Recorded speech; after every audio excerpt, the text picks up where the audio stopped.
Euzu billahi mineşşeytanirracim. Bismillahirrahmanirrahim.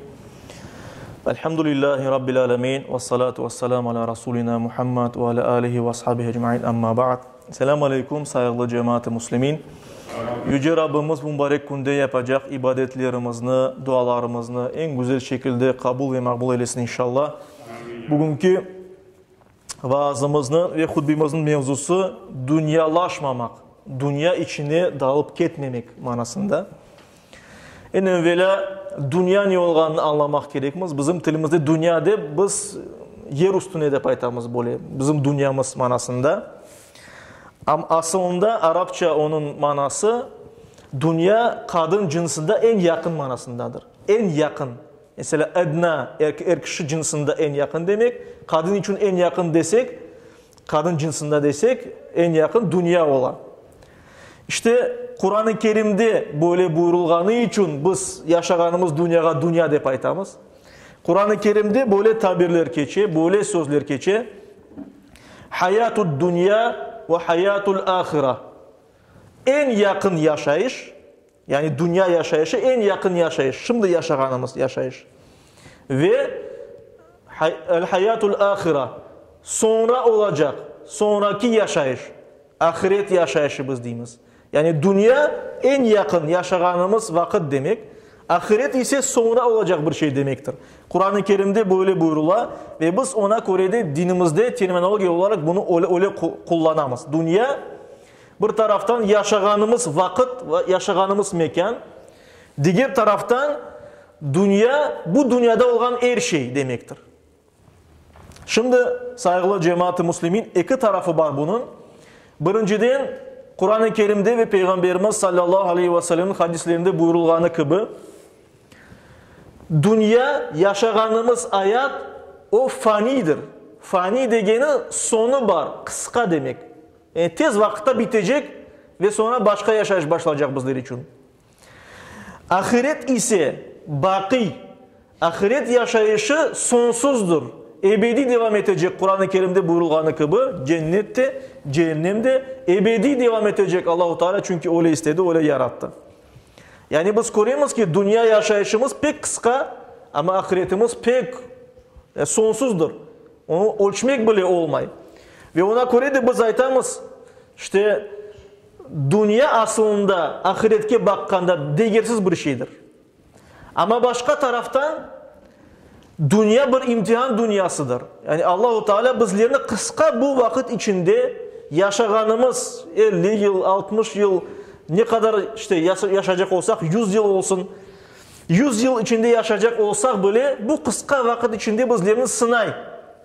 Kim imtihandan geçse, kim Allah'ın koygan kanunları boyunca yaşasa, Allah'ın istegenlerini yerine getirse bu imtihanını kazanacak. Ve sonsuza kadar cennette olacak. Kim de kazanmasa cehennemge baracak. İmanı olanlar, zerre kadar imanı olan kimseler, onlar günahlarının cezasını görgenden son cennetke baracaklar en sonunda. Ama kim iman etmegen olsa, onlar ebedi olarak cehennemde kalacaklar. Dinimizin akidesi budur. Yani biz Müslümanlar olarak buna inanamız. Çünkü bunlar Kur'an-ı Kerim'de ve Peygamberimizin sahih hadislerinde bizge anlatılmakta. Saygılı cemaat-i muslimin, bir bakınız. İnsan ölgenden sonra aman ahiret başlamay. İnsan için berzah alemi başlay. Yani insan kabirde kala. İnsan kabirde kala. Bir düşününüz olup geçken ne kadar insanlar bu dünyadan geçti. Mesela Peygamberimiz sallallahu aleyhi ve sellem, onun sahabileri, mesela Ebu Bekir ya da Hazreti Ömer, Hazreti Osman vesaire. Onlar yaşagan ediler. Ne kadar yaşadılar? Peygamberimiz 63 yaş yaşadı. İşte Hazreti Ebu Bekir de onun gibi çünkü onun akranıydı. İşte Hazreti Ömer de aman aman 60 yaşına gelmeyip vefat etken idi. Öldürülgen idi daha doğrusu. Şehit düştü. İşte bunların hepsi bu kadar yaşadılar. 60 yıl kadar. Ama ondan sonra onlar için berzah alemi başladı. Onlar kabirde. Ahiretini beklerler. Bütün insanlar gibi. Şimdi Peygamberimiz sallallahu aleyhi ve sellem biz ayrı tutamız. Çünkü o peygamber edi. O tiri dep inanamız biz ona. Bilmegenimiz şekilde tiridir dep inanamız. İşte kabirde yatkan kişiler, o vakitte vefat etken kimseler 60 yıl yaşap, endi 1400 yıldan ziyade kabirdeler. Yani ne kadar ziyade kabirdeler. Daha ne kadar olacakları da belli değil. Ahir zaman ne vakit olacağını ancak Allah bilir. Bir kimse bilmiyor onu. Peygamberler de bilmiyor ve türlü falcılar da, etniciler de, ekstrasensler de bir kimse bilmiyor ne vakit kıyamet kopacağını.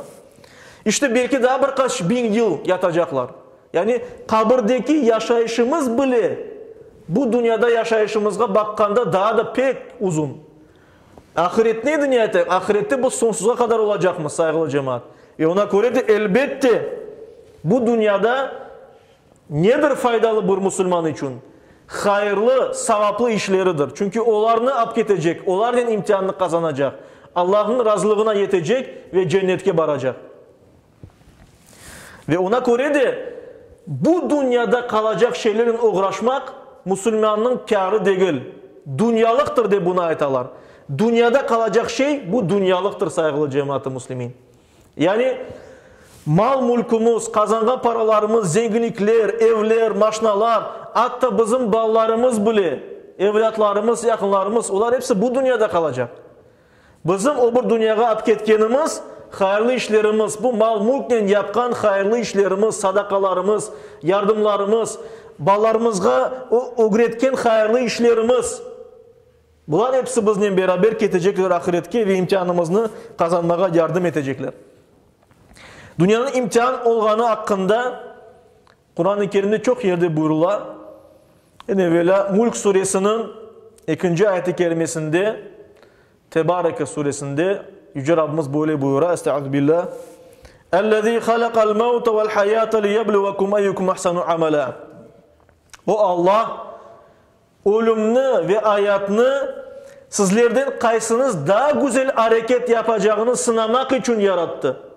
Ölüm ve hayat bizlerini sınamak için var. Yani bu dünya hayatı ve ölüm hayatının bitişi kimler daha yaxşı hareket eder acaba? Onu sınamak için vardır diye Allah-u Teala. Ve huvel azizul gafur. Allah pek aziz, pek büyüktür ve Allah bağışlayıcıdır diye buyururlar. Bakara suresinde ise 155-156 ayetlerinde Yüce Rabbimiz böyle buyurur. Estağfirullah. وَلَنَبْلُوَنَّكُمْ بِشَيْءٍ مِنَ الْخَوْفِ وَالْجُوعِ وَنَقْصٍ مِنَ الْأَمْوَالِ وَالْأَنْفُسِ وَالثَّمَرَاتِ. Ve biz sizni sınayacakmız diye Allah-u Teala. Yani ey insanlar, biz sizni sınayacakmız, imtihan edecekmiz. Korkunun, açlıkla, evlatlardan, canlardan, mallardan azalmakla sınayacakmız diye. Yani siz mallarınızı kaybedeceksiniz. Evlatlarınızı kaybedeceksiniz. Yakınlarınızı kaybedeceksiniz. Çünkü bu dünya imtihanı bundan ibarettir diye Allah-u Teala. Allah-u Teala diye sınayacak mı sizni bunu? Ve başşiris sabirin, sabır etkenlerini müjdeli, onlara büyük mükafat var. Ellezine izâ asâbethum musibetun. Öyle sabır etkenler ki onlara bir musibet, bir bela başlarına gelgende, qalu aytalar, inna lillah, biz Allah içinmiz, biz Allah'ın kullarımız. Ve inna ileyhi raciun, ve biz Allah'a kaytacakmız. İnna lillahi ve inna ileyhi raciun. Biz Allah içinmiz, Allah'ın kullarımız ve biz Allah'a kaytacakmız. İşte bunun sonunda, bu dünya imtihanının sonunda ölüm var. Ölüm hakkında da Kur'an-ı Kerim'de Yüce Rabbimiz böyle buyuruyor. Enbiya suresinin 35. ayet-i kerimesinde. Estağfirullah. Kullu nefsin zâikatul maut. Her bir nefs, her bir can ölümün tadını alacak. Ölüm ne olacağını bilecek. Çünkü her bir insan olacak. وَنَبْلُوكُمْ بِالشَّرِّ وَالْخَيْرِ فِتْنَةً. Ve sizni sınamak için hayır ve şerle sizlerini sınayacakmız diye Allah-u Teala.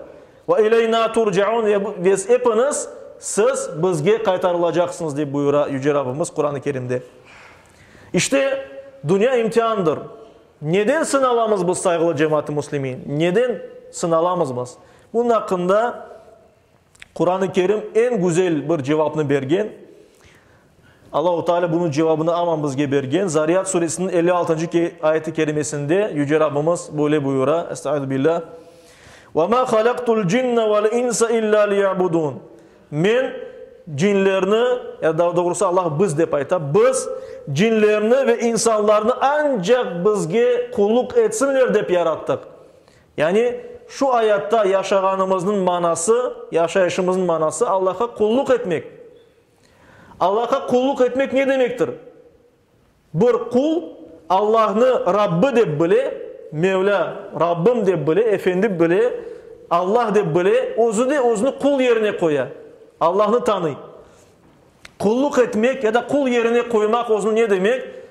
Allah'ını tanımak, Allah'ını bilmek, bir Allah'a inanmak ve onun buyruklarını yerine getirmek. Emirlerini yerine getirmek, yasaklardan uzak olmak.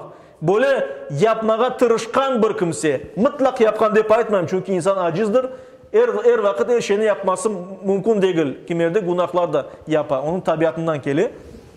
Çünkü insan sınırlı bir varlıktır. Ama gene de tırışsa, çin yürekten Allah için kullukunu yerine getirmeye, emirlerini, yasaklarını gözetmeye, o vakit kulluğunu yerine getirgen olur ve şu dünya imtihanından geçkin olur ve yapkan işleri için de savabını kazanır.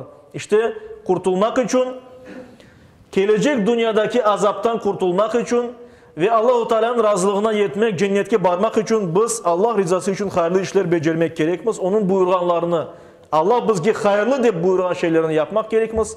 Yaramay, şer, yamanlık degen şeylerinde de uzak durmak gerekmez. O vakitte savabımızı kazanırmız inşallah ve özümüzü, yakınlarımızı kurtarırmız. Ahiret gelgende ise sayılı cemaat-i muslimin kıyamet ile olacak. Kıyamet olganda her bir insan tirilecek. Kabirlerinde yatkanlar, kim vefat etken olsa bundan evvel hepsi tirilecek ve hesap verecek. Hesap vergenden sonra ya cennetke ya cehennemge varacak. Kur'an-ı Kerim'de Zilzal suresinin 7. 8. sonki ayet-i kerimelerinde Allah-u Teala böyle buyuruyor. Estaizu billah. فَمَنْ يَعْمَلْ مِثْقَالَ ذَرَّةٍ خَيْرًا يَرَهُ وَمَنْ يَعْمَلْ مِثْقَالَ ذَرَّةٍ شَرًّا يَرَهُ. Kim zerre kadar, bir toz tanesi kadar hayırlı bir iş yapsa onu koruyacak. Çünkü Allah mutlak adaletlidir. Kim de yaramaylık bir yamanlık yapkan olsa zerre kadar, toz tanesi kadar onu koruyacak. Hepsi kayıt etili ve bizge takdim edilecek. Ve daha bir hadis-i şerif var. Tirmizi'de geçkin bir hadis-i şerifte Enes bin Malik Allah ona razı olsun rivayet etti ki Peygamberimiz sallallahu aleyhi ve sellem böyle buyurgan. İnne izamel cezai ma izamil bela. Hiç şüphesiz en büyük mükafat büyük belalarla beraber oladı. Yani bir kimsenin başına büyük bir bela, problem, ağırlık gelse onun mükafatı daha büyük olacak diye Peygamberimiz sallallahu aleyhi ve sellem. Ve inna Allaha iza ahabba kavman ibtalahum. Allahu Teala bir halkını sevgen olsa, bir toplulukunu, insanlarını sevgen olsa, onlarını sınay, mükafatlarını daha ziyade vermek için. Femen radiye felehur rida. Kim Allah'ın bergen sınavlarından, imtihanlarından razı olsa, onlar için Allah'ın razılığı var. Ve men sakhita felehus suht. Kim ise açıklansa, çıdamasa, olur olmaz sözler aytsa, umutunu coysa, öyle kimseler için Allah-u Teala'dan Allah'ın açığı vardı buyurlar hadis-i şerifte. Ve bunu da kaydetmek gerek saygılı cemaat-i muslimin. Allah-u Teala bizlerini sınay, her bir türlü kapılar aça ve bir insan bu dünyada kurtulmaya istese, Allah'ın razılığına etmeye istese çok imkanlar yarata, çok kapılar yarata. Ve Allah-u Teala eğer bir kimseye sevap verecek olsa onun öz faziletinin biri. Yani bir kimse hayırlı bir iş yapsa Allah-u Teala bir sevap değil de 10 sevap, 700 sevap kalacak ve daha da ziyadesini vermesi mümkün.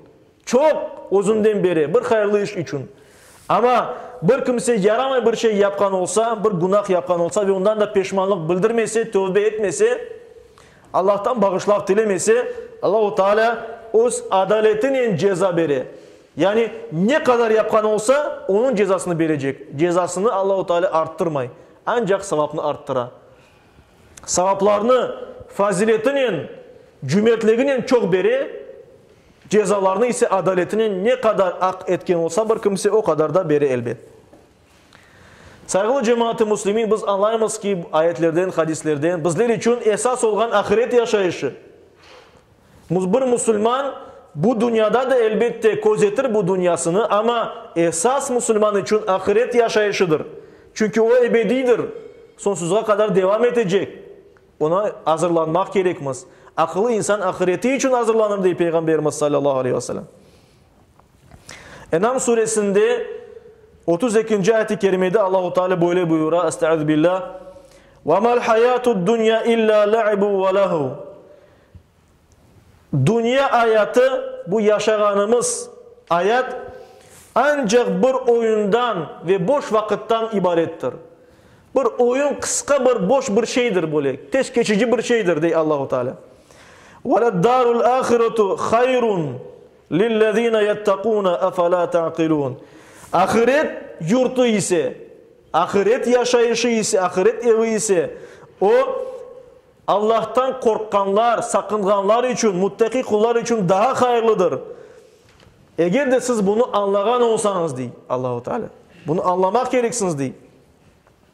Ankebut suresinde ise 64. ayet-i kerimede Allah-u Teala böyle buyuruyor. Estaizu billah. وَمَا هَذِهِ الْحَيَاتُ الدُّنْيَا إِلَّا لَهُ وَلَعِبْ. Bu dünya hayatı boş bir eğlence, bir oyundan ibarettir. Ondan başka bir şey değildir. وَاِنَّ الدَّارَ الْآخِرَةَ لَهِيَ الْحَيَوَانِ. Asıl yaşayış ahiret yurtudur, ahiret yaşayışıdır. لَوْ كَانُوا يَعْلَمُونَ. Eğer de bilseydiler, eğer de insanlar bunu anlasaydılar. İşte bu dünyada imtihan koruyoruz ve insanın şu dünyada iki tane onu yoldan şaşıracak unsur var, şey var. Birisi bu şeytandır, çünkü o ant içti, söz verdi insanını yoldan uracağına, ki Allah'ın razılığına yetmesin, cennetke varmasın, cehennemlik olsun deyip, çünkü o da cehennemge varacak.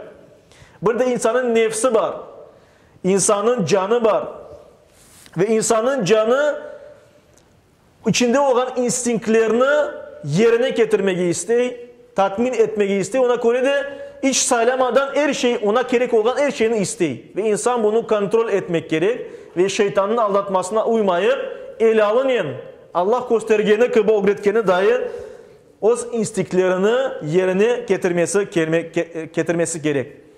Ve şu bir gerçek ki çok ayetlerde ve hadislerde buyurulganı kıbı şeytan, iblis ve onun evlatları, başka şeytanlar, insanlardan, cinlerden olan şeytanlar bu dünyanın yamanlıklarını, bu dünyanın insanı için aslında gerek olmayan şeylerini süsleyler, güzel gösterirler.